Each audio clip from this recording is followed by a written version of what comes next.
Magandang araw po sa inyong lahat na nakikinig. Magustuhan niyo sana itong kwento na ibabahagi ko ngayong araw. Journal na lang po ang itawag niyo sa akin. 29 na ako, nagtatrabaho sa isang bangko malapit sa amin. Meron akong isang katrabaho na sobrang addict sa pakikinig ng mga horror stories. Sa kanya ko natuklasan itong channel niyo. Simula noon kahit ako ay na-addict na rin sa mga stories niyo. At eto nga at magpapasa ako ng sarili ko ring story. Nangyari ang kwento ko almost 2 decades na rin ang nakakalipas.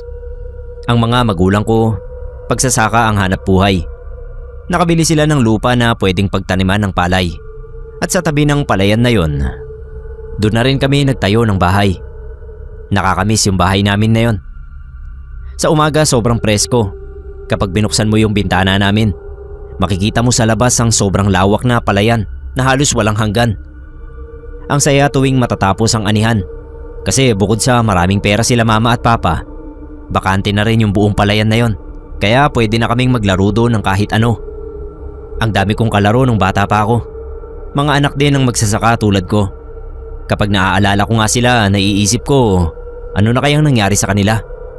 Ang ayaw ko lang kapag gabi, nakakatakot yung palayan.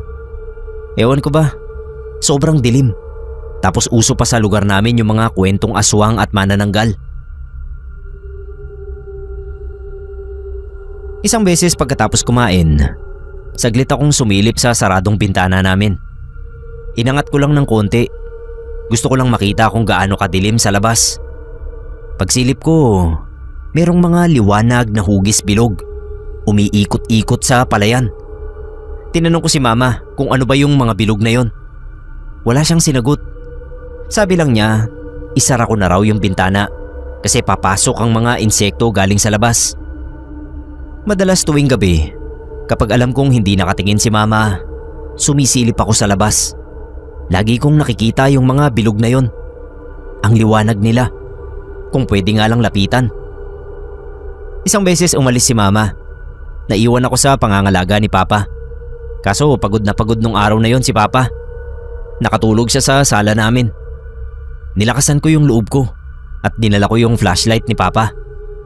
Naglakad ako sa pilapil at lumapit doon sa mga lumilipad na bagay. Bigla kong nakita na may bata sa harap ko. Ang weird kasi hindi ko malaman kung babae ba siya o lalaki.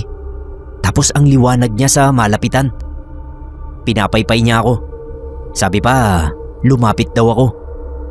Ginawa ko naman. Paglapit ko, ang init niya. Hinawakan niya yung kamay ko tapos lumapit kami doon sa iba pang bata na nandoon. Lahat sila maliwanag. Ako lang ata ang hindi. Naglaro kami ng naglaro ng mga bata doon sa palayan. Ang daya kasi ang bilis nilang tumakbo. Pero nag-enjoy naman ako. Hinahayaan nila minsan na mahabol ko sila. Natigil lang yung paglalaro namin nang madikit doon sa kumpol ng mga dayami yung isa kong kalaro. Bigla yung nag-apoy. Nakita ko sa mukha nila yung pag-aalala. Sabi nung isang bata, tumakbo na raw ako sa bahay kasi baka mapaso ako. Ginawa ko naman. Pero bago ako makarating, ay lumingon ako sa kanila. Kitang-kita ko na pagkatapos nilang tumalon sa hangin, lahat sila naging mga bolang apoy na lumipad palayo. Pumasok ako sa bahay. Sinabi ko kay papa ang nangyari. Inapula naman agad ni papa yung apoy. Wala akong pinagsabihan tungkol doon sa mga nakalaro ko. Hanggang sa lumaki ako. Nakakapanghinayang lang na hindi na nila ako binalikan para maglaro uli.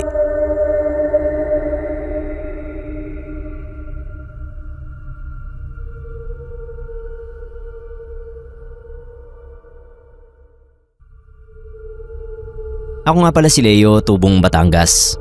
Malaking bagay na sa akin kung sakaling mapipili itong story ko. Nangyari ito matagal na ang nakakalipas. Katatapos lang noon ang kasal namin ng asawa kong si Irene. Dahil na rin pareho kaming na-promote at wala pa kaming anak that time, naisipan naming mag-invest sa sasakyan. Malaking tulong ito sa amin kasi syempre nakakatipid kami ng gasto sa araw-araw na commute. Mababawasan kahit konti ang pagod namin. Buti kapag may sariling sasakyan, kahit traffic ay hindi ka gaanong mapapagod kakahintay. Pwede rin naming magamit ito kapag may pupuntahang malayo. Kasal ng pinsan ni Irene. Medyo malayo yung bahay nila. Almost 5 oras na biyahe. Nagsimula kaming mga 1:00 ng hapon. Balak namin ay darating kami doon sa bahay ng pinsan ni Irene. Gabi na. Sa biyahe, ewan ko ba, may masama akong pakiramdam. Kinakabahan ako kahit wala namang dapat ipag-alala. Ang weird lang, hindi rin ako mapakali sa manibela. Ang ingat ko magmaneho nung araw na yon. Kahit freeway yung kalsada ay hindi ako humaharurot. Pakiramdam ko may biglang lilitaw na kotse o tao sa kung saan. Tapos mababangga kami. Napansin din yun ni Irene. Sabi niya sa akin baka dahil first time naming bumiyahe ng ganoon kalayo. Oo nga naman, hindi ako sanay sa ganoon kahabang biyahe. Tuloy na kami sa biyahe. Kalagitnaan ng biyahe, may nadaanan kaming kainan. Maraming taong kumakain. Naisipan namin ni Irene na doon na magmerienda. Nakakagutom din kasi yung long ride. Bago pumasok, nakita ko na sa tabi ng kainan, merong chapel. Sabi ko kay Irene, mag-order na siya ng makakain namin. Sasaglit lang ako doon sa chapel para magdasal, para mabawasan din kahit konti yung kaba ko. Pagpasok ko, ang luma na nung chapel. Halatang hindi naaayos ng mga residente. Ang dumi ng sahig, tapos may mga butas sa bubong. Lumapit ako sa altar. Merong rebulto ni Mama Mary na nakatayo sa altar. Halos kasing laki ko yung rebulto na yon. Nagulat ako kasi para siyang lumiliwanag. May aura na nakapalibot doon sa rebulto ni Mama Mary. Tinandaan ko yung itsura niya kasi para siyang totoong tao na natrap sa rebulto. Nagdasal ako.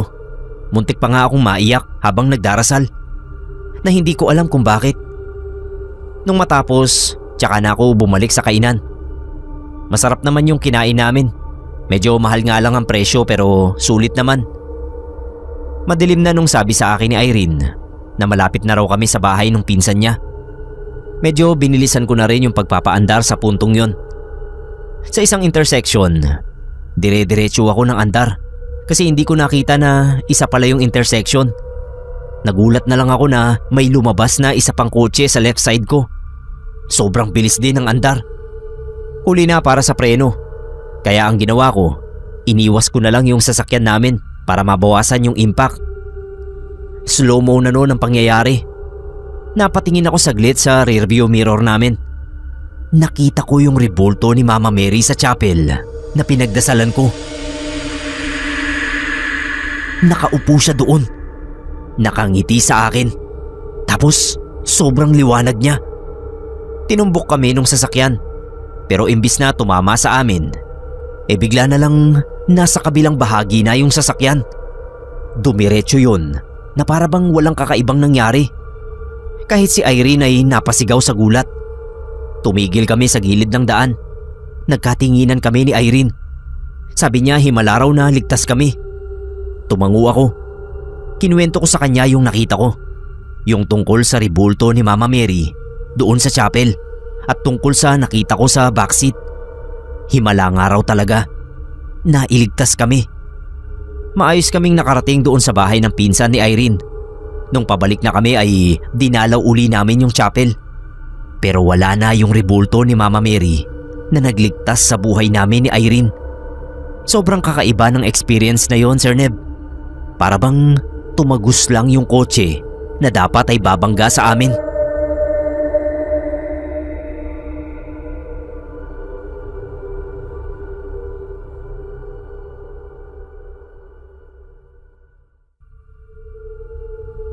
Richard po ang tunay kong pangalan. Estudyante po ako, second year college. Nung mangyari sa akin ang karanasang ito, isa sa mga naisip ko ay ang isubmit ang kwento dito sa channel. Fan kaming pamilya ng YouTube channel nyo. Madalas kaming makinig tuwing linggo. Lahat ng bagong upload ay pinapakinggan namin sa bahay habang may ginagawa. Parang naging bonding na rin namin to. Tungkol sa pinsan kong si Jasper ang kwentong ito. Magkalapit ang edad namin ni Jasper.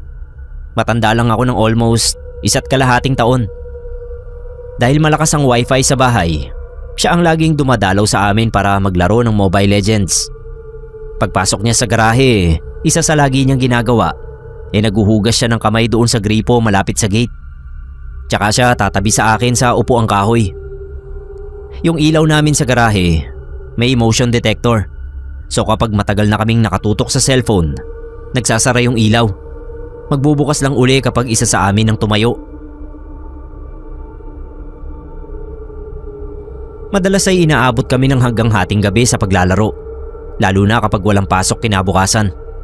Magkasundo kami at magaling din kami kapag magkasama sa game.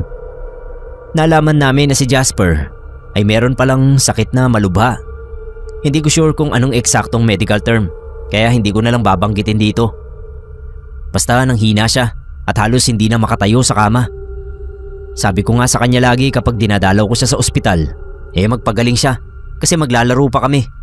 Malapit na naming maabot yung target namin na rank. Kaso bumigay din yung katawan ni Jasper. Namatay siya. 5 days yung naging burol. Sa sobrang lungkot ko nun, dinilit ko yung nilalaro naming game. Nakapag-focus uli ako sa pag-aaral. 1 taon pagkatapos, gabi yun. Wala akong magawa sa bahay. Naisipan kong i-install uli yung game. Lumabas ako sa may garahe para maglaro. Ilang minuto lang nung in-game na ako, nagsara na yung ilaw. Nanibago ako kasi matagal-tagal din nung huli akong nakapaglaro ng game na yon. Matatapos na yung first game ko nang biglang bumukas yung ilaw. Napatingala ako, pero hindi naman ako natakot.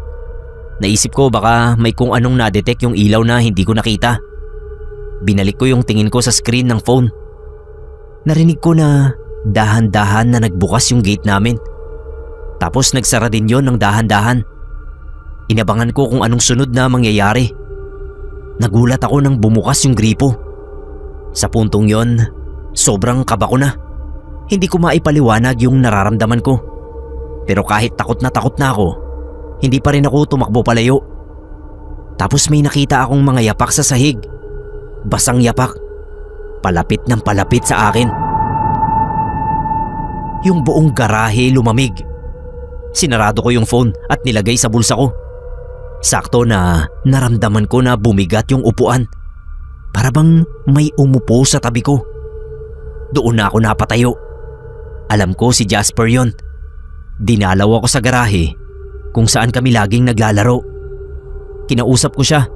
Sabi ko huwag niya naman akong tatakutin. Pumasok ako sa bahay. Nagsindi ako ng kandila doon sa sahig ng garahe at saka saglit na nagdasal. Pagkatapos nun, pumasok na rin ako sa bahay. Hindi na uli ako dinalaw ni Jasper sa garahe. 1 beses lang yon. Pero tingin ko, next time kung sakaling dalawin niya uli ako, hindi na ako matatakot. Baka alukin ko pa siya na maglaro.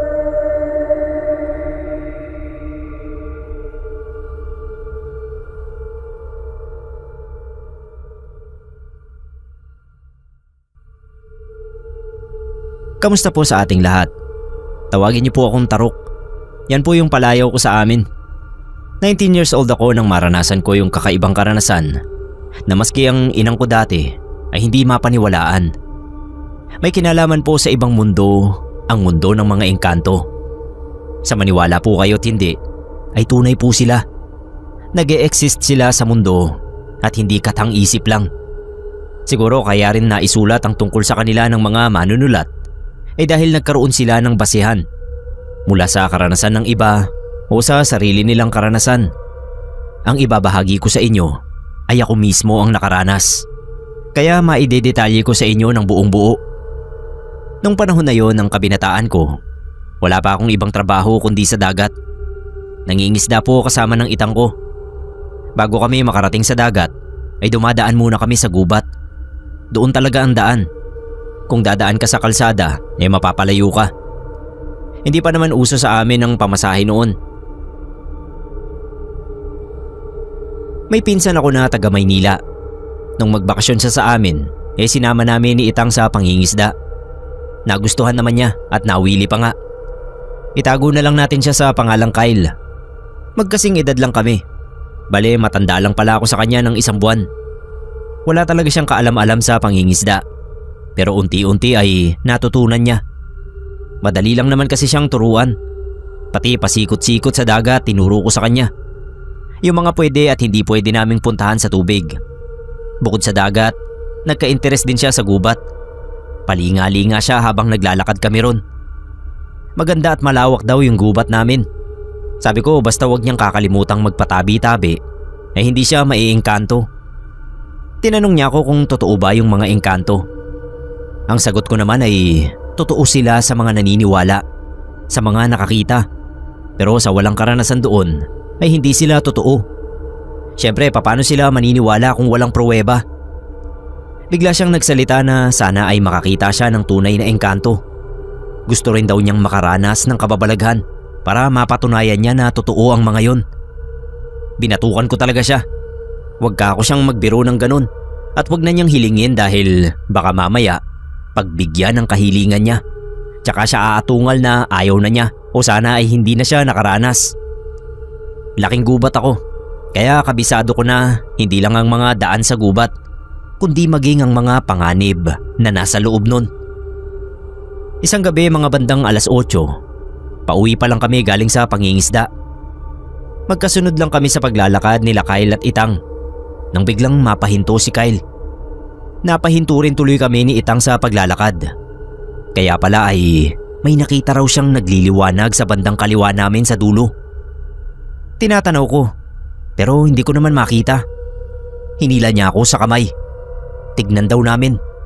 Ako naman nagpahila kahit sinasabi ko na wag na naming tignan at baka kung ano yun.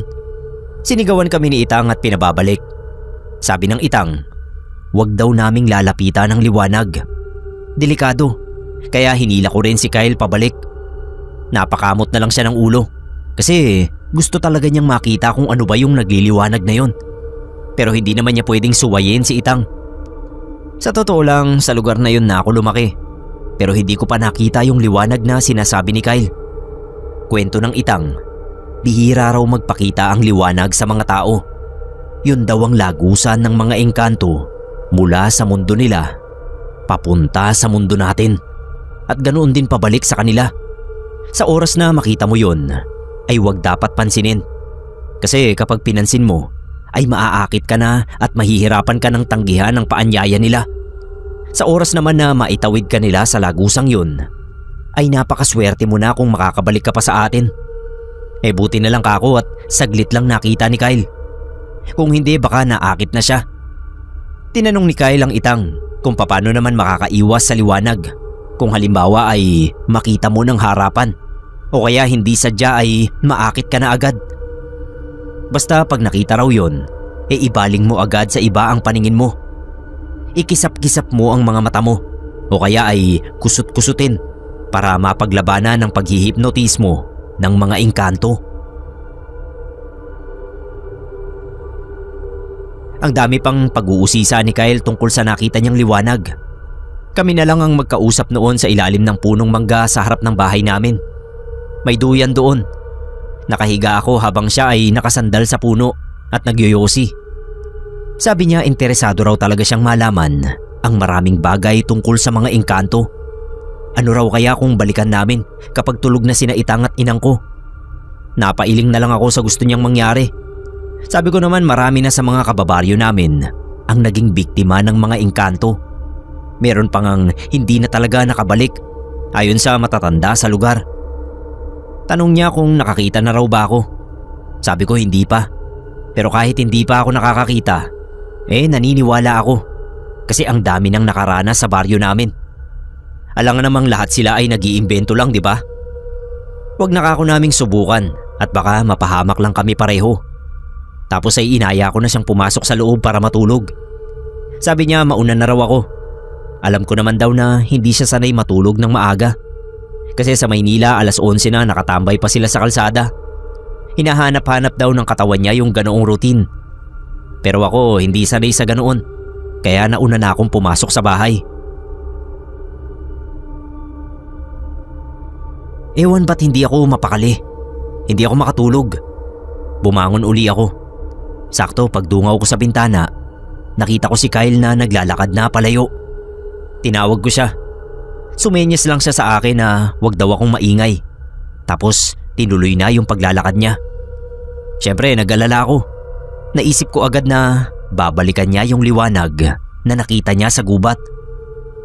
Sinilip ko sa silid nila sina Inang at Itang. Wala naman silang pinto. Kurtina lang bale ang tumatakip sa kwarto nila. Nakita ko na mukha namang mahimbing na sila. Ang ginawa ko, kinuha ko yung flashlight ni Inang sa cabinet at sinundan ko si Kyle. Sabi niya susunod ka pa rin pala. Sumunod lang ako dahil nag-alala ako sa kanya. Baka kung anong mangyari sa kanya sa gubat. Baka makuha siya ng engkanto. Pinagtatawanan pa niya ako sa sinabi ko. Medyo na-excite din ako kasi sanay ako sa pagiging masunuring anak. Kaya kulang ako sa pag-e-explore. Yung tipong pag sinabi nila Inang at Itang na hindi ako pwede ron, hindi ako pwede. Hindi ko sila sinusuway. Hindi ako tumatakas gaya ng ginawa namin ni Kyle nung gabing yon. Sa kabila naman ng pananabik ko, hindi ko rin maiwasan na makaramdam ng takot. Yung tipong tapang at lakas ng loob ko kapag kasama ang Itang ko. Parang ayoko namang magmukhang duwag sa paningin ng pinsan ko, kaya tapang-tapangan pa rin ako. Tinanong ko si Kyle kung ano yung gagawin niya pag nakita niya ulit yung liwanag na nakita niya kanina. E di lalapitan daw niya at aalamin kung totoo bang lagusan yun patungo sa sinasabing mundo ng mga engkanto. Ang lakas talaga ng trip ni Kyle. Hindi ko naman siya mapigilan, kaya sinakyan ko na lang. Bahala na kung anong mangyari. Kaysa naman isipin niya na ako ang taga roon, pero ako yung bahagang buntot sa lugar namin. Nung mapuntahan na namin yung banda sa gubat na kinakitaan niya ng liwanag, wala nang liwanag doon.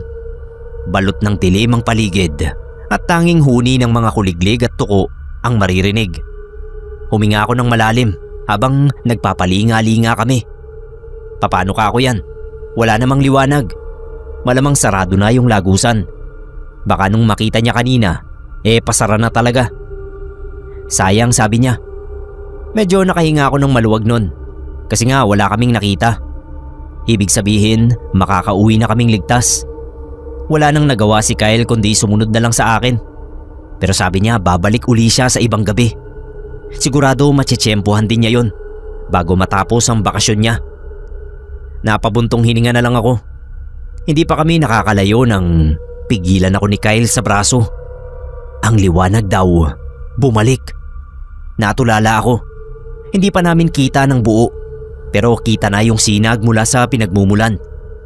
Umahon ng kaba sa dibdib ko kasi alam ko na hindi titigil si Kyle hanggat hindi talaga niya yon nakikita ng malapitan.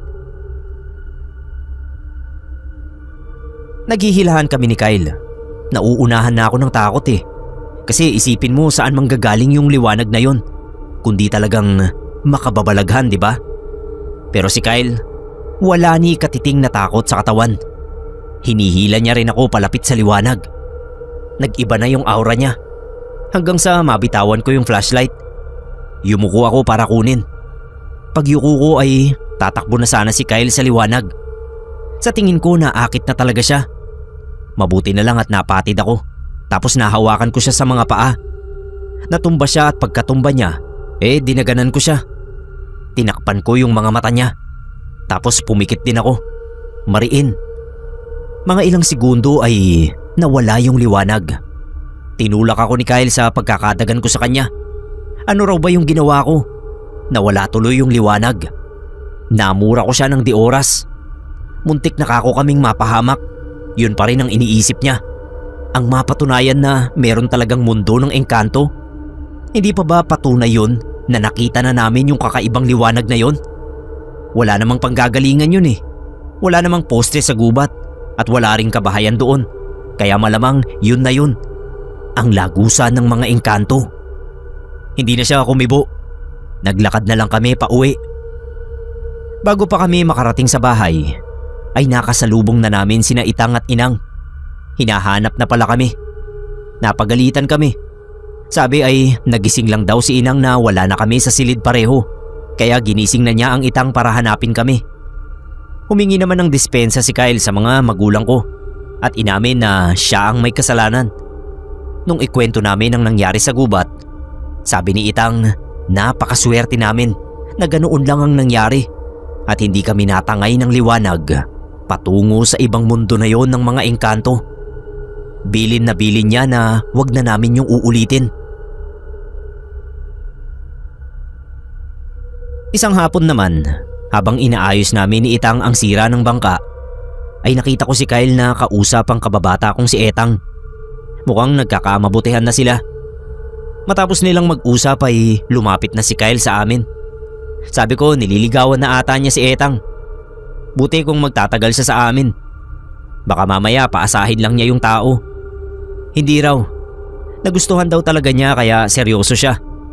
Paano ka ako yan pagbalik niya ng Maynila? Ngiti na lang ang sinagot niya sa akin. Sumabat naman si Itang sa usapan. Binalaan si Kyle.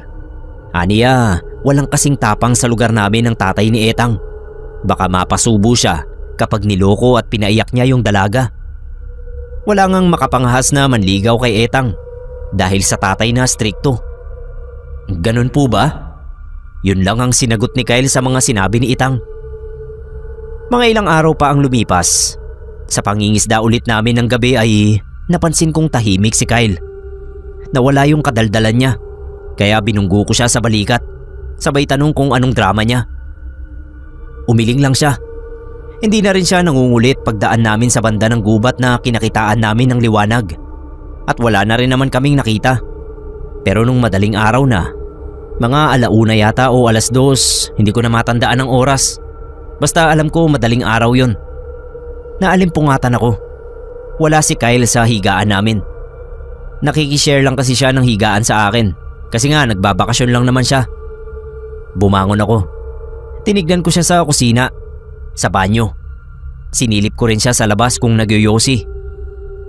Nung masiguro kong wala siya sa loob at labas ng bahay, ay ginising ko na si Itang. Si Kyle ka ako, baka bumalik na naman sa gubat. Gusto sanang sumama ni Inang, pero hindi na namin siya sinama sa paghahanap kay Kyle. Dala ni Itang yung itak niya at ako naman flashlight. May dala rin kaming asin. Protection namin yun. Ang gubat agad ang pinuntahan namin. Dahil yun lang naman ang alam naming gustong pinupuntahan ni Kyle. Dahil nga sa kuryosidad niya. Habang papunta kami roon ni Itang, nagdarasal siya na sana walang masamang nangyari sa pamangkin niyang pasaway. Kundi ay mananagot siya sa kapatid niya sa Maynila na mama ni Kyle. Pagdating namin sa gubat ay sinisigaw namin ang pangalan ni Kyle. Salitan kami ni Itang sa pagsigaw. Pero wala kaming naririnig na tugon at wala rin namang liwanag sa bahaging kinakitaan namin nun. Napakatahimik ng gubat. Tinanong ako ni Itang kung kaya ko raw bang humiwalay sa kanya para mapabilis ang paghahanap namin sa magkaibang direksyon. Kabisado ko naman daw ang gubat. Tapos sinabi niya na 2 minuto lang kaming maghihiwalay at kapag hindi namin nakita si Kyle ay babalik na kami roon sa lugar kung saan kami naghiwalay. Tapos uuwi na kami. Nag-aalinlangan ako pero sinunod ko na lang si Itang. Panayang sigaw ko pa rin sa pangalan ni Kyle. Nagbabaka sakali na matagpuan siya roon. Hindi naman ako bumalik sa kinakitaan namin ng liwanag. Pero nakakagulat na nandoon na naman ako. Napakamot ako ng ulo. Kinabahan ako kasi umalis na uli ako roon. Naglakad na ulit ako. Pero doon uli ako napunta. Nagmamadali kong binaliktad yung damit ko. Naalala ko yung sinabi ni Itang na kapag naligaw ako sa gubat ay baliktarin ko lang ang pang-itaas na damit. Imposible akong maligaw dahil kabisado ko nga yung gubat na yon. Pero hayon at paulit-ulit akong dinadala ng mga paa ko sa bahaging yon kung saan nandoon yung lagusan ng mga engkanto. Kahit pa nakabaliktad na yung damit ko. Nagsimula na akong magpanik. Si Itang na yung tinatawag ko, hindi na si Kyle. Nagbabaka sakali ako na marinig niya at matulungan niya. Bigla ay narinig ko rin yung boses niya na pangalan ko na rin ang sinisigaw. Ang kaso ako lang yata yung nakakarinig sa kanya. Pero siya ay hindi. Sa tingin ko ay nakulong ako sa loob ng isang mahiwagang salamangka ng mga engkanto.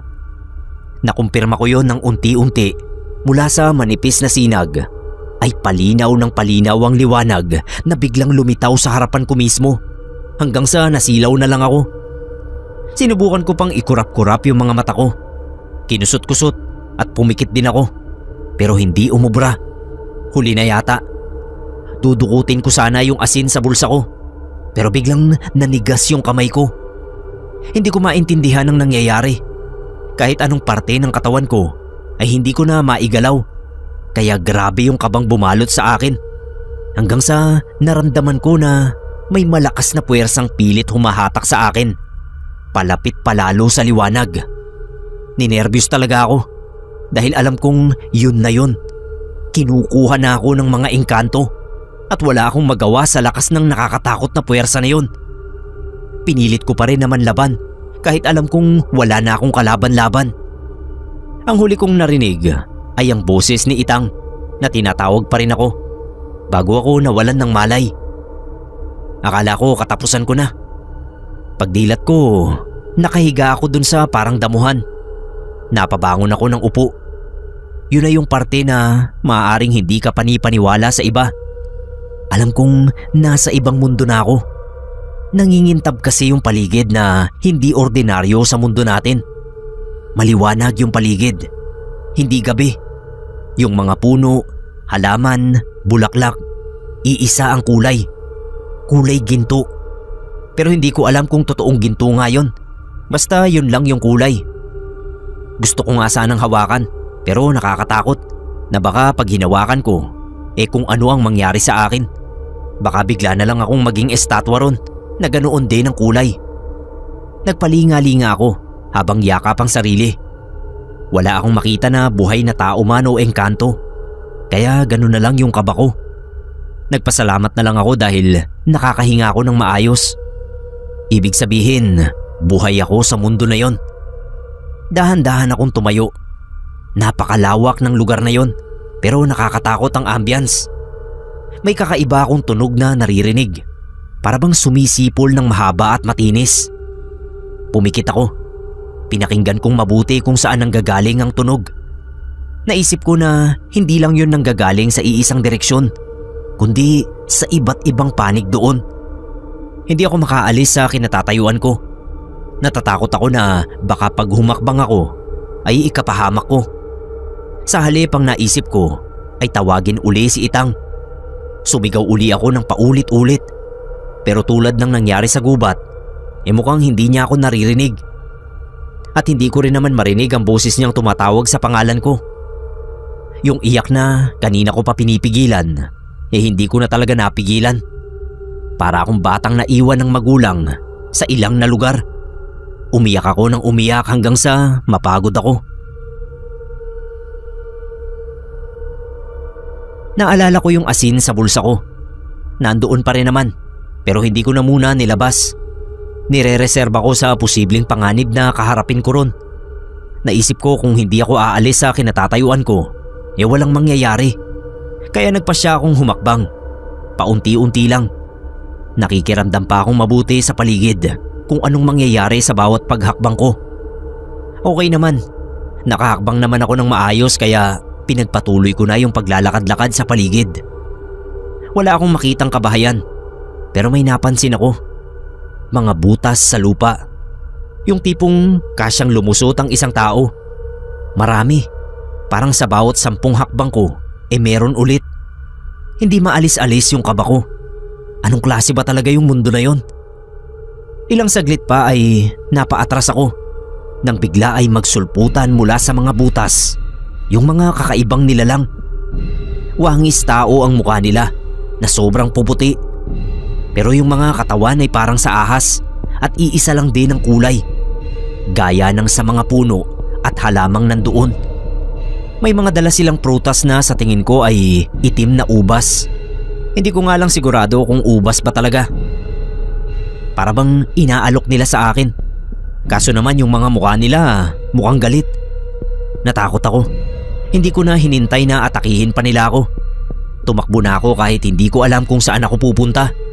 Basta tumakbo lang ako ng tumakbo sa pinakamabilis na magagawa ko. Nung lumingon ako, doon ko natiyak na hinahabol nila ako. Naalala ko na yung asin. Nagmamadali kong dinukot sa bulsa ko at sinaboy yon sa kanila. Mukhang naapektuhan naman sila at napahinto sa paghabol sa akin. Sinamantala ko yun. Tumakbo uli ako. Hindi na nila ako naabutan kasi bigla ko nalang hinabol ang paghinga ko at namalayan ko na nakahiga na ako sa totoong lupa. Sinusubukan akong buhayin ng albularyong taga sa amin. Katabi niya ang Itang at inang ko. Hindi pa ako makapagsalita. Hindi ko pa sila matanong dahil habol ko pa rin yung paghinga ko. Kwento ng Itang, kinutuban siya na nakuha ako ng liwanag kasi nakita rin daw niya. Pero nung nakita niya ay pawala na. Kaya dali-dali niyang tinawag ang albularyo naming kapitbahay. Pati si Inang. Sabi ng albularyo, makakaya pa niya akong bawiin kasi kakakuha lang sa akin. Kung daw lumipas na ang mga oras ay malabo na raw. Hindi na raw niya makakaya kung nagtagal pa ako sa loob. At yun na nga ang nangyari.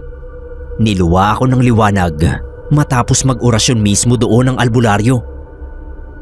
Sabi ni Itang, baka dapat daw ay sarhan na ng albularyo ang lagusan.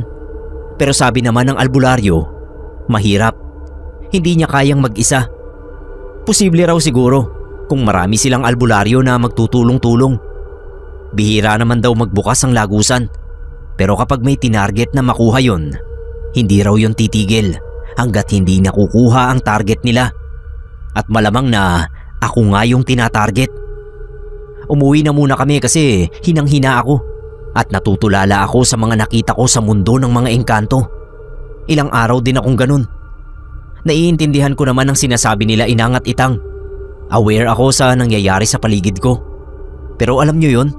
Yung tipong hindi ko pa makayang magkwento sa kanila at hindi pa rin ako makapag-isip ng normal. Laman pa rin ang utak ko yung pinagdaanan ko. Hindi lang talaga ako pinabayaan ni Inang at Itang. Mayat maya akong kinakausap, pati ng albularyo. Binabalik-balikan ako para siguruhin na maayos na ako at walang naging epekto sa utak ko ang naging karanasan ko. Hanggang sa makaya ko nang ikwento sa kanila kung paano ako nakuha ng liwanag at kung ano ang nakita ko sa kakaibang mundo na yon ng mga engkanto. At ang pasaway naman na si Kyle, hindi pala sa gubat nagpunta nung gabing hinahanap namin siya, kundi nakipagtanan kay Etang. Natakot daw sa sinabi ni Itang na strikto at matapang ang tatay ni Etang. Kaya ayun, tinanan na, dinala sa Maynila. Nahiya raw siyang sabihin sa amin ang plano niya, kaya umalis na lang siya ng basta. Ang mama na lang niya ang humingi ng dispensa kina Itang. Dahil kako sa kakahanap namin sa kanya, ako ang nakuha ng mga engkanto na sa tingin ko ay siya ang unang tinarget.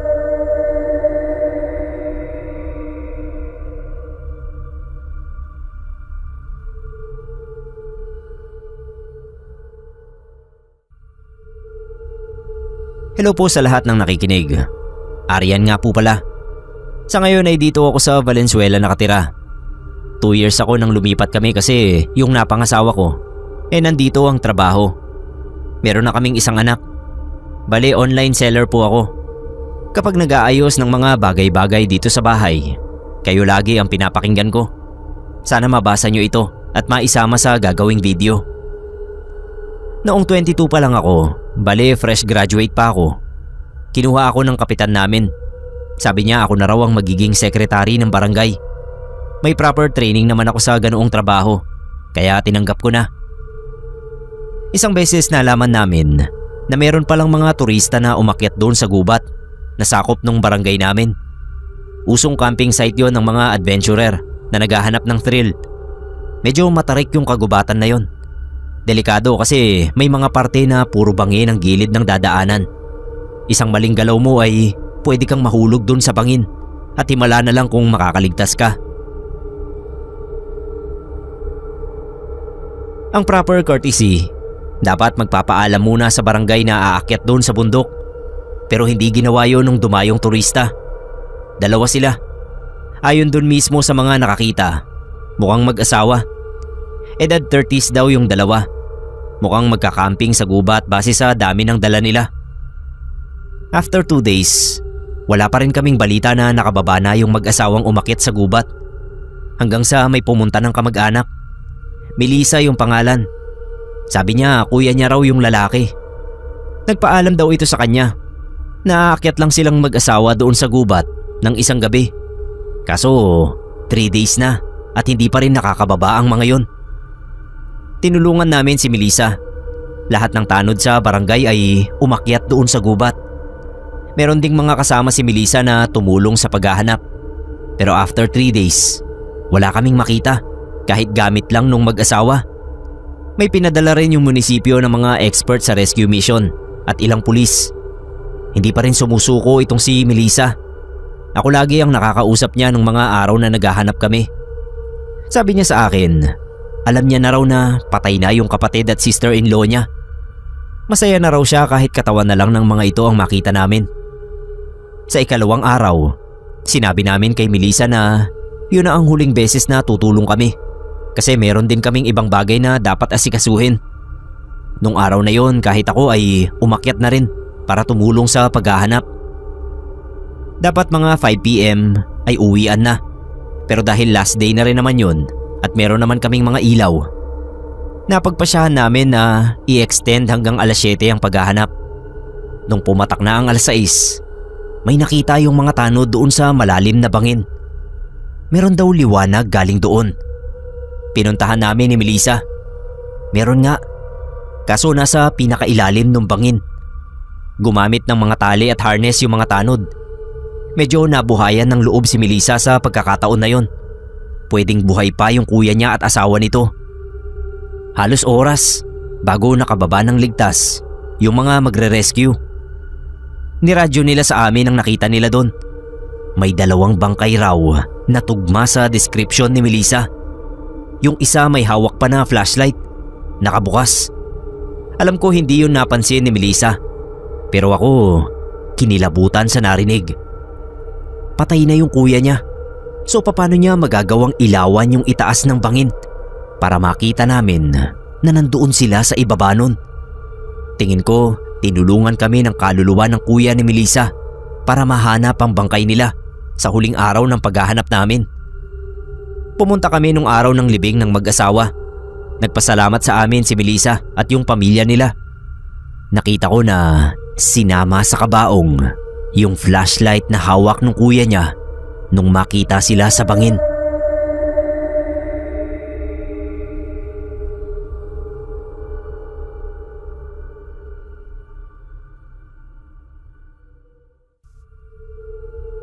Kwento ito ng isang kakilala na itago na lang natin sa pangalang Yan.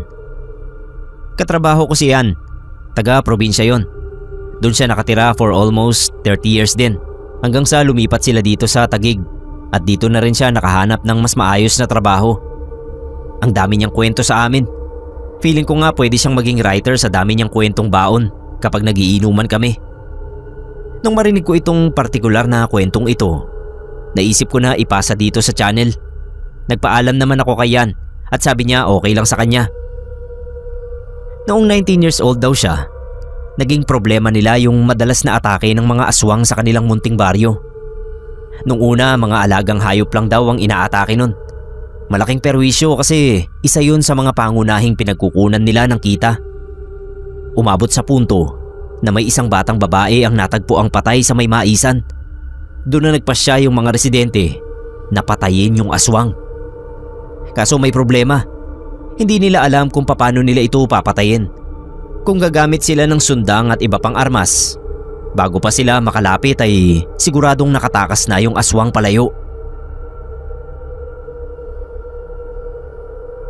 Ilang gabi rin nilang inabangan yon, pero hindi nila mahuli-huli yung aswang.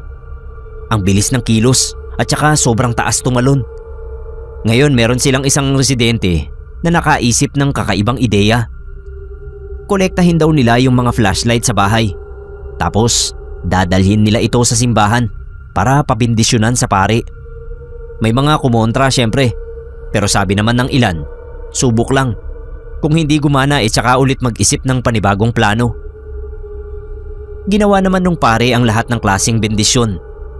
Kinagabihan, nag-abang sila ng aswang na alam nilang lulusob na naman sa kalagitnaan ng gabi. Nakatago raw sila sa mga kumpol ng puno. Halos ilang oras din silang nandoon. Hindi gumagalaw. Nung bandang hating gabi na, akala nila hindi na darating yung aswang.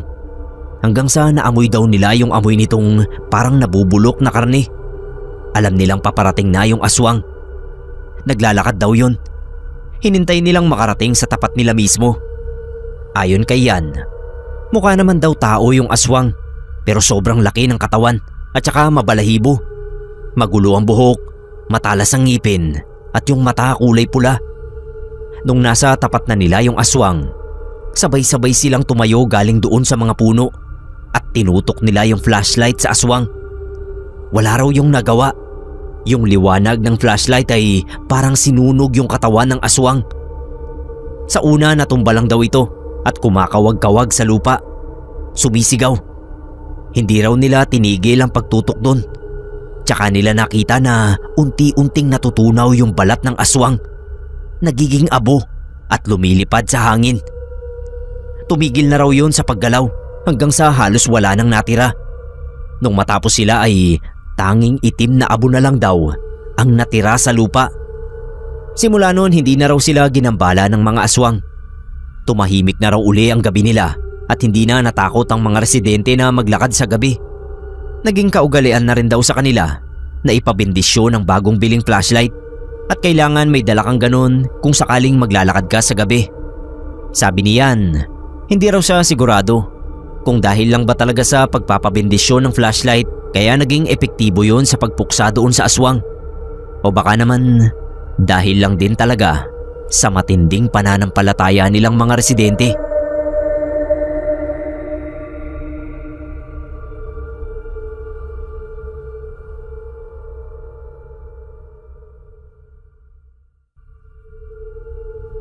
Isa itong trahedya na mahirap kalimutan para sa aming pamilya. Saksing buhay ako sa mga huling sandali ng pinsan kong si Angelica. Tawagin niyo po akong Ray.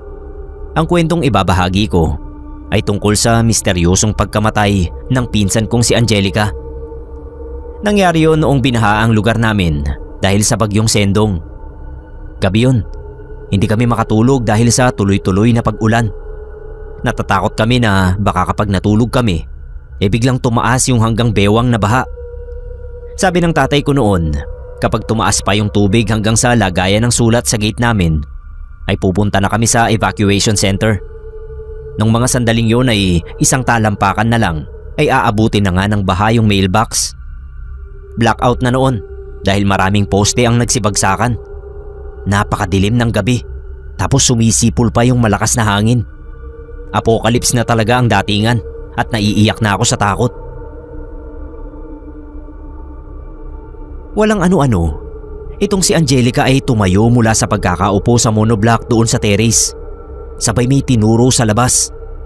Sabi niya ay may kuryente raw sa bandang tinuturo niya. Sabi ni Mama, baka emergency light lang yon. Pero ayaw maniwala ni Angelica. Turo siya ng turo kaya kami naman ay naengganyo na ngang tignan kung ano ba yon. Sa kalagitnaan ng kalsada, ilang metro mula sa bahay, may lumiliwanag sa tubig. Madali yung makita sa dilim. Sabi ni Tito Noel na tatay ni Angelica, baka raw flashlight lang na nabitawan ng kung sino. Hayaan na lang daw namin para may liwanag sa kalsada kahit papano. Akala namin ay okay na hindi na yun papansinin ni Angelica dahil tumahimik na siya. Nasa gitna ng pagpaplano ang mga nakakatanda kung ano ang evacuation plan namin nang biglang mag-dive sa baha si Angelica. Sir Neb, nakalimutan ko palang banggitin na swimmer si Angelica sa school. Pandayo siya sa district meet at kamuntik pa siyang makasali dati sa palarong pambansa. Kaya talagang masasabi ko na magaling at mabilis siyang lumangoy. Nakalangoy siya sa baha palabas ng bakuran. Tinangka siyang habulin nila Tito pero dahil sa taas ng tubig ay nahirapan silang makatakbo. Hindi naman sila kasing bilis lumangoy ni Angelica na ng mga sandaling yon ay para ng dolphin. Hinabol pa rin namin siya kahit paunti-unti lang kaming nakakahakbang sa tubig. Pinagagalitan na siya nila Tito. Tapos yung mga kapitbahay namin na nasa mga bahay pa rin nila ay sinisigawan na rin siya na wag lumangoy sa baha. Tumigil siya sa tapat noong liwanag sa tubig baha. Tumayo siya sa tapat noon. Papalapit pa lang kami sa kanya ay biglang parang may humila sa paa ni Angelica. Bigla siyang natumba sa tubig at hindi na nakaahon. Bigla ring nawala yung liwanag. Nagsigawan na naman kami at tinawag ang pangalan niya. Pero walang Angelica na lumutang. Nung marating namin yung pwesto niya, ay kinapakapa namin siya sa ilalim. Pero wala kaming makapang tao. Doon na kami nagpanik. Yung mga kapitbahay ay tumulong na sa pagkapa sa ilalim ng baha. Pero wala silang nahanap. Nakarating na kami sa mas mataas na parte ng kalye at mababaw ang tubig. Pero bigo kaming mahanap si Angelica. Hinanap namin siya sa evacuation center. Wala rin siya roon. Inabutan na kami ng liwanag pero hindi namin siya nakita. Sa ikalawang araw ng pagkawala ni Angelica ay bumaba na ang tubig baha sa kalye namin. Nung abot tuhod na lang yun ay nagulantang kami sa sigawan ng mga kapitbahay. Nakita ang bangkay ni Angelica na naroon sa parehong lugar kung saan siya huling nakita. Nasa gitna ng kalsada. Dilat yung mga mata at nakanganga. Yung mga kamay niya ay nakaklo na para siyang may nilalabanan. Grabe ang pagluluksa namin noon. Hindi kami makapaniwala sa naging wakas ng pinsan ko. Bukod doon ay mahirap ding ipaliwanag kung papanong naroon lang pala sa gitna ng kalsada ang katawan niya pero walang nakakita o nakakapa. Gayong ang dami naming naghahanap sa kanya at may sumisid pa nga roon. May mga dumaan pang tao at army truck na nag-deliver ng relief goods. Walang sugat sa katawan niya kaya nangangahulugan na walang nakasagasa sa kanya o nakasabit habang nakalublob sa tubig. May albularyo na tumingin sa kinamatay ni Angelica at ang sabi ay kataw ang kumuha sa kanya. Binitag daw siya sa liwanag at ganda ng boses nito. Wala naman kaming narinig na kumakanta noon. Pero yun daw ay dahil si Angelica talaga ang pakay. Mula noon sa tuwing bumabagyo ay naaalarma kami. Hindi lang dahil sa pinsala noon, kundi sa takot na baka may liwanag muling magpakita sa tubig at kumuha ng buhay gaya ng nangyari kay Angelica.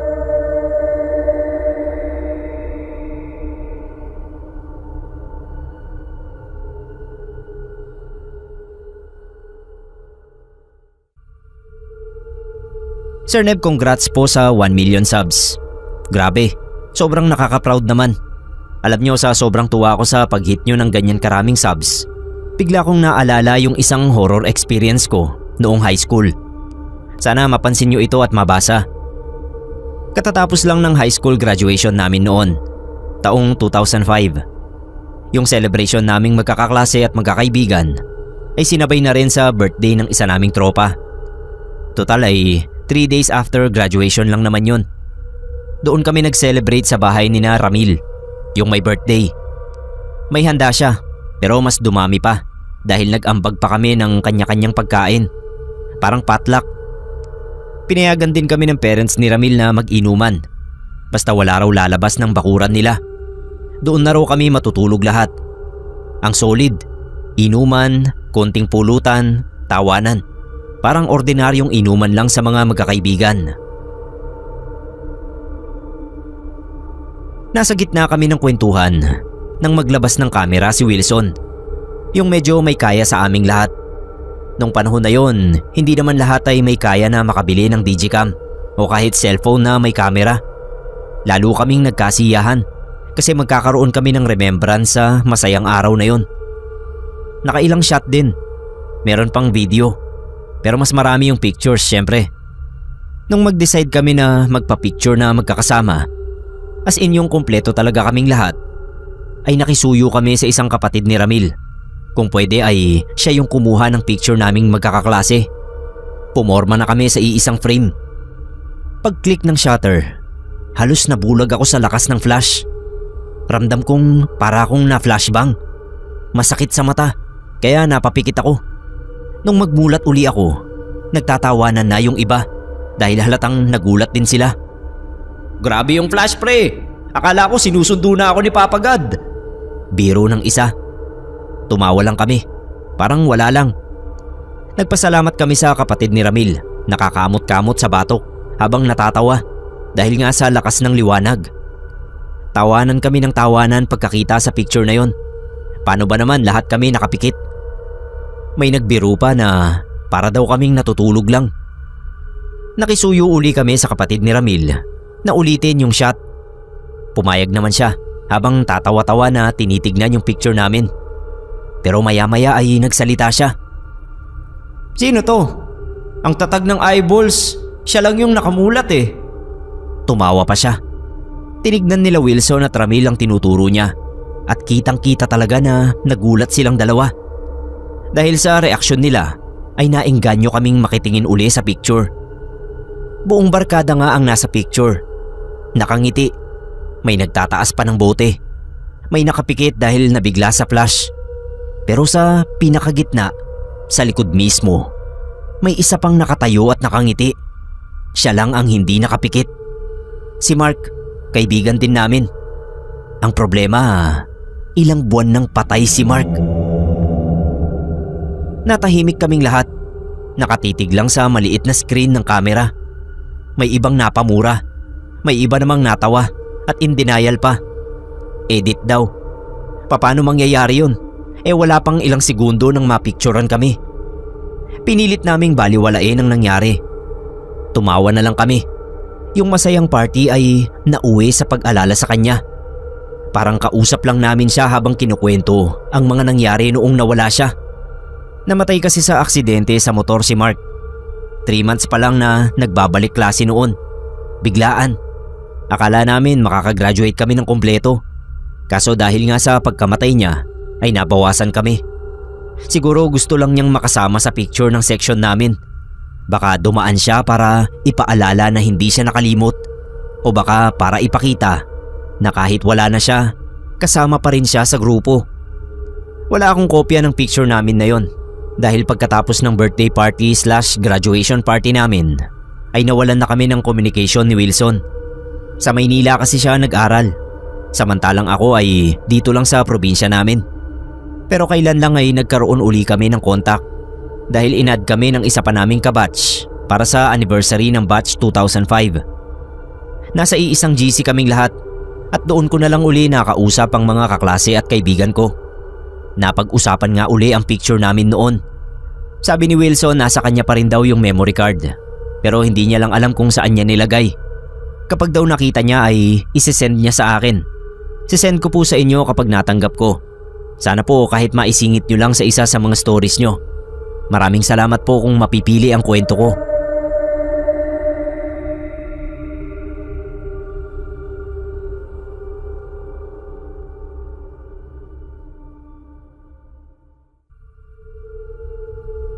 Good morning po. Ang pangalan ko po ay Errol. Share ko lang sana yung nakakapangilabot na kwentong naranasan ko sa aming maliit na baryo ng Kapilyareho. Taong 2015 nang mamatay si Mang Apolinario o si Mang Poling. Siya yung matandang albularyo sa amin na palaging nilalapitan kapag may nababarang, inaaswang o hindi maipaliwanag na karamdaman. Marami siyang natutulungang kababayan at maging yung mga taga-ibang bayan pa. Pero marami rin siyang nakalaban na mga mambabarang, mangkukulam at pati mga aswang at maligno. Noong mamatay siya sa edad na 72, nagsimulang magkaroon ng mga usap-usapan tungkol sa totoong dahilan ng kanyang kamatayan. Hindi raw pangkaraniwan ng sakit na kumitil sa buhay ni Mang Poling. May gumanti raw sa kanya na mambabarang na natalo niya noon. Sabi naman ng iba ay kinuha siya ng mga kaibigan niyang engkanto at ang katawan niya ay katawan na lang ng saging. Pero ang pinaka nakakakilabot na usap-usapan ukol kay Mang Poling ay yung kanyang huling habilin bago siya tuluyang binawian ng buhay. "Wag na wag niyong pababayaan na mamatay ang ilaw sa lamay ko. Kapag nawalan ng liwanag, may kukuha sa katawan ko." Sabi raw niya kay Ate Linda, yung pangatlo niyang anak na tangi niyang kasama sa bahay nang siya ay pumanaw. Bilang kilalang albularyo, ay alam nila Ate Linda na mahalaga ang iniwang salita ni Mang Poling. May kahulugan yun at totoo ang kinatatakot ng matanda. Sa lamay ay marami ang nagpupunta. Kahit gabi na ay hindi nauubos ang tao. At lagi ring may bantay sa gilid ng kabaong ng matanda. Siyempre pa ay hindi kinaligtaan ang kanyang habilin. Laging bukas ang ilaw. Kahit sa loob ng bahay, kahit sa banyo ay walang patayan ng ilaw. At noon ngang unang gabi ng lamay, bandang 10:00 ng gabi, bigla ang nawalan ng kuryente sa buong bahay niya. May kuryente sa mga bahay namin, pero sa kanila, madilim. Sa kanila lang walang ilaw. Tinignan kung may nagbaba ng fuse box, pero wala naman. Parang sinadya na sa kanila lang magdilim. Tuloy ay nagmamadali silang nagsindi ng maraming kandila sa paligid ng kabaong. Ilang saglit lang, napansin na namin na parang may kumakamot sa bubong. May mga dahan-dahang yabag na parabang naniniktik. Lalo pang nagkatakutan nung tumunog ang salamin na kabaong na parang may kumakatok mula sa labas. Lahat kami ay nagkatinginan. Yung iba nagtakbuhan. Yung matandang si Kahulyan ay sinabing mga aswang daw ang may kagagawan ng kadiliman para makuha si Mang Poling. Hindi naman nagtagal at may nakapagbukas ng emergency light, kaya muling bumaha ang liwanag sa lamay. Nagsindi rin ng mga kandila para sakali mang maubusan ng baterya ng emergency light ay may kahit na gatiting na liwanag. Nairaos naman ang gabing yon. Mag-uumaga na nang muling magbalik ang kuryente sa bahay nila Mang Poling. Malakas talaga ang kutob ng lahat na hindi ang kooperatiba ang may problema sa biglaang pagkamatay ng kuryente. Sa sumunod na gabi ay ganoon uli. Namatay ang ilaw, pero handa na noon sina Ate Linda. Bago pa man magdilim ang paligid dahil sa pagkamatay ng kuryente, ay nakaabang na ang mga kandila at emergency light. Hindi nawala yung liwanag. Maayos na sana ang lahat. Hanggang sa nakatulog ang binatilyong apo ni Mang Poling na siyang bantay sa harap ng kabaong ng matanda. Biglang namatay yung emergency light at umihip yung malakas na hangin na nagpapatay sa apoy ng mga kandila. Nabalot ng dilim ang lamayan. Nung gabing yun ay hindi ako nakilamay. Naikwento na lang sa akin na halos lahat ng naglalamay ay nakaramdam na parang may dumaan na mabigat. Malamig at may sangsang na amoy dugo. Buti na lang at mabilis muling nasindihan yung kandila. 4 na araw at 4 na gabi ang lamay ni Mang Poling. Sa ikatlong gabi ay nagmagandang loob ang isang kapitbahay na maglagay ng extension cord para maikabit sa bahay nila Mang Poling ang isang malakas na bombilyang puti. Okay sanang solusyon dahil lagi nga silang namamatayan ng kuryente kapag gabi. Pero noon ngang mag-brownout na kina Mang Poling ay umubo ng umubo yung nagpakabit ng ilaw hanggang sa magsuka ng dugo.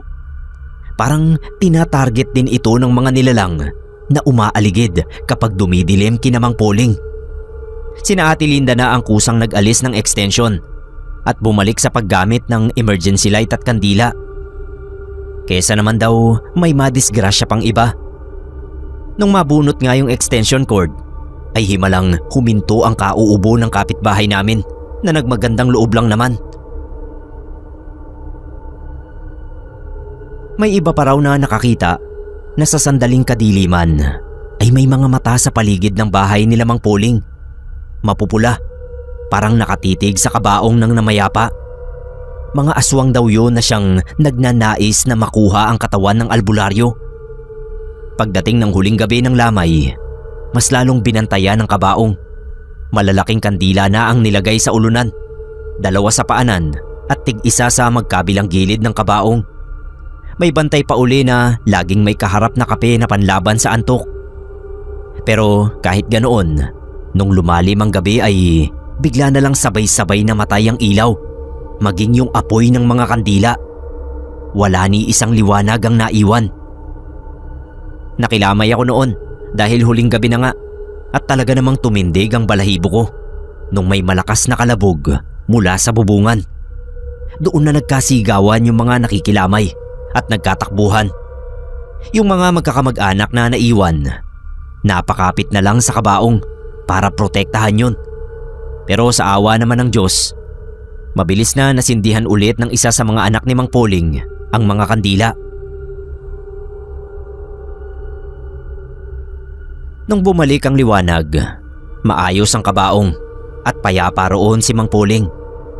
Kinaumagahan ay bantay sarado ang kabaong nang ito ay dalhin sa simbahan. Kakaba-kaba sila noon dahil baka raw maging katawan ng saging si Mang Poling kapag ito ay binindisyonan ng pare.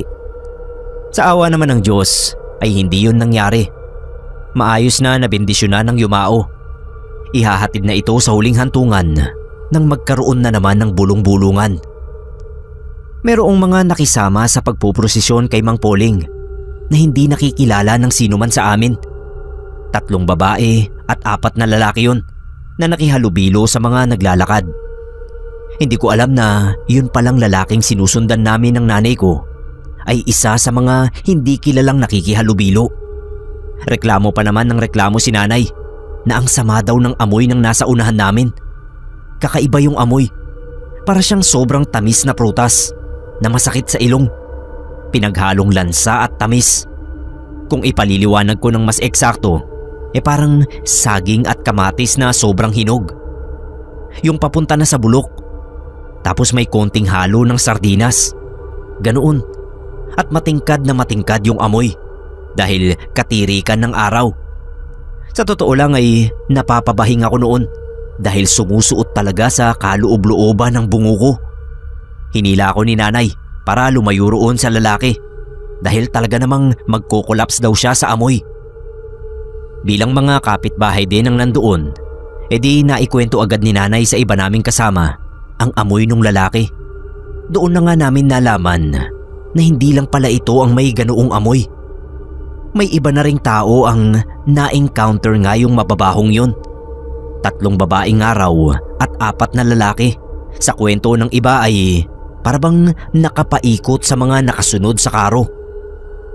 Nagkatakutan na naman dahil baka raw ang mga yun ang gustong makakuha kay Mang Poling. Baka raw kapag nakalibing na ito ay kunin ng bangkay. Pero may plano pala sila Ate Linda. Hindi kasi lumiko ang karo papunta sa direksyon ng sementeryo. Sa halip ay dumiretso ito. Sa part na yon ay medyo nalito kami. Akala namin ay nagkamali lang yung driver ng karo. Medyo nagkaroon ng kaguluhan dahil may 2 lalaki na humarang sa karo at in-instruct yung driver na bumuelta sa sementeryo. Kinabahan kami ni nanay nung makita naming yung isa sa lalaking nasa unahan ay yung mabahong lalaki. Sinisigawan nila yung driver na lumiko sa sementeryo pero sinita sila ni Ate Linda at sinabihan na huwag makialam sa desisyon ng pamilya na ipakremate si Mang Poling. Sa krematorium pala ang diretsyo ng karo. Doon na umalis yung 2 lalaki tapos ay sumunod sa kanila yung iba pa nilang kasamahan. Para kaming mga tanga noon.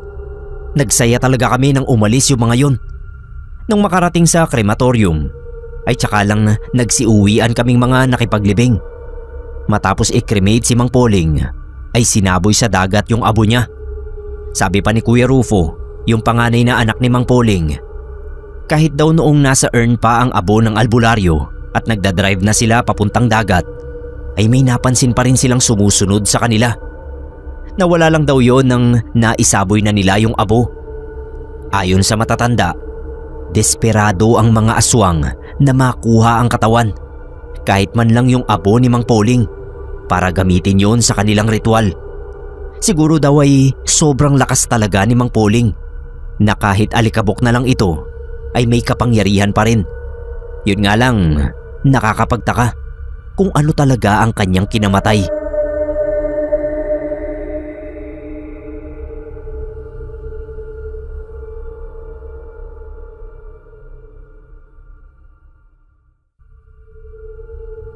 Ikukwento ko ito bilang tanda na naka-move on na ako at pinalalaya ko na ang girlfriend kong si Sally. Sir Neb, sana mapagbigyan niyo ako na ikwento ito. Hindi ito nakakatakot sa aspetong mapapasigaw ang makakarinig o lalakas ang kabog ng dibdib. Ang dala ng kwentong ito ay kilabot, pagtataka at hiwaga na mauunawaan lamang ng isang tao kapag huli na ang lahat. Ito ang kwento ng huling araw ni Sally sa mundo. Engagement party yon ng kaibigan namin. Simpleng salo-salo lang sa isang function hall. May inuman, may videoke, tawanan, mga kwentuhan. Normal na gabi lang sana. Sinundo ko si Sally sa bahay nila at paglabas pa lang niya ng gate napatangan na ako sa kanya. Pakiramdam ko kasi noon ay lalo siyang gumanda. Nakasuot siya ng simpleng dress na parang maputlang pink pero para siyang nagniningning. Pagsakay nga niya ng kotse ay para bang nagliwanag yung loob ng sasakyan. Pinuri ko siya at kako ay para akong driver niya dahil mala prinsesa yung ganda niya. Tinawanan niya ako at sinabing bolero. Pinupuri ko lang daw siya dahil girlfriend ko siya. Ayaw niyang maniwala na ibang level ang ganda niya ng gabing yun. Pagdating namin sa venue, agad din siyang napansin ng lahat. Hindi lang ako ang nakakita na parang iba yung dating niya. Wala naman siyang makeup na sobra, pero halos lahat ng tao sa kanya napapatingin.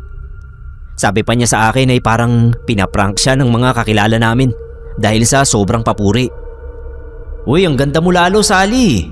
Para kang glowing," sabi ng isa naming barkada. "Para kang may spotlight, grabe," sabi ng isa pa. Patawa-tawa lang si Sally at namumula pa na lalong nagpatingkad ng ganda niya. Ang daming nagpa-picture sa kanya noon. Tumatanggi na siya dahil nahihiya siya sa may pa-party. Kahit saan siya tumayo, parang may sariling liwanag yung balat niya. Hindi nakakasilaw, pero parang banayad na ningning na hindi maipaliwanag. Para bang nakapaligid sa kanya ang isang uri ng positive energy na ramdam ng lahat. Sa gabing yun ay napaisip ako kung dapat na rin ba akong mag-propose sa kanya. Habang lumalalim ang gabi, hindi na mabilang kung ilang tao yung nagsabi na ang ganda mo ngayon o parang iba yung aura mo ngayon. Ako mismo, hindi ko masabi kung paano ko ilalarawan. Basta parang mas buhay siya kaysa dati. Mas malinaw, mas maliwanag. Pag uwi namin, naglakad-lakad muna kami sa paligid ng venue para magpababa ng tama ng alak. Tahimik yung daan. Si Sally yung nauuna ng bahagya sa paglalakad. Yung liwanag niya para bang nagtuturo ng daan. Biro ko pa nga, "Para kang diwata. Baka mamaya hindi na ikaw yung girlfriend ko. Sino ka ba talaga?" Tawa lang siya ng tawa. Sobrang saya pa namin ng gabing yun. Pag uwi sa bahay ay naghanap na nga ako ng engagement ring online. Pero hindi ko na yun nabili. Dahil kinabukasan, naglaho ang liwanag ni Sally. Bandang tanghali tumawag yung parents niya. Umiiyak dahil sumalpok yung sinasakyang kotse nila Sally at ilang katrabaho sa likod ng isang dump truck. Nagla-lunch lang daw ang mga ito, pero nung pabalik na sa opisina nawalan ng preno yung kotse. Ligtas yung mga kaibigan ni Sally, pero siya ay napuruhan. Hindi ako agad nakapagsalita, para akong binagsakan ng buong mundo. Sa ospital ko nalaman ang buong detalye ng nangyari. Wala siyang external injuries maliban sa pasa sa mga braso, pero nabali raw yung leeg niya na tinatawag na internal decapitation. Habang inaasikaso ang lahat, tinitigan ko yung malamig na katawan niya. Wala na yung ningning na nakita ko sa kanya nung nagdaang gabi. Wala na yung liwanag na pinagkakaguluhan ng lahat. Para siyang naubos, Sir Neb. Nung mga sandaling yun ay isang bagay lang ang naisip ko. Supernova. Nagliwanag ng husto si Sally nang nagdaang gabi dahil yun na ang huling ningning niya. Kagaya ng supernova, ang mga bituin kapag narating na nila ang pinakamalakas nilang liwanag, tsaka sila maglalaho bilang madilim, malamig at butas na black hole. At yun ang mismong nadarama ko nang mamatay si Sally. Para akong may madilim at malamig na butas sa puso. 11 taon na ang nakakaraan magmula nang mangyari yun. Wala akong naging girlfriend pagkatapos ng pagkamatay ni Sally. Wala pa rin naman akong natitipuhan hanggang ngayon. Pero susubukan ko uli. Dapat na nga siguro akong mag-move on dahil patuloy ang buhay kahit may isang liwanag na naupos.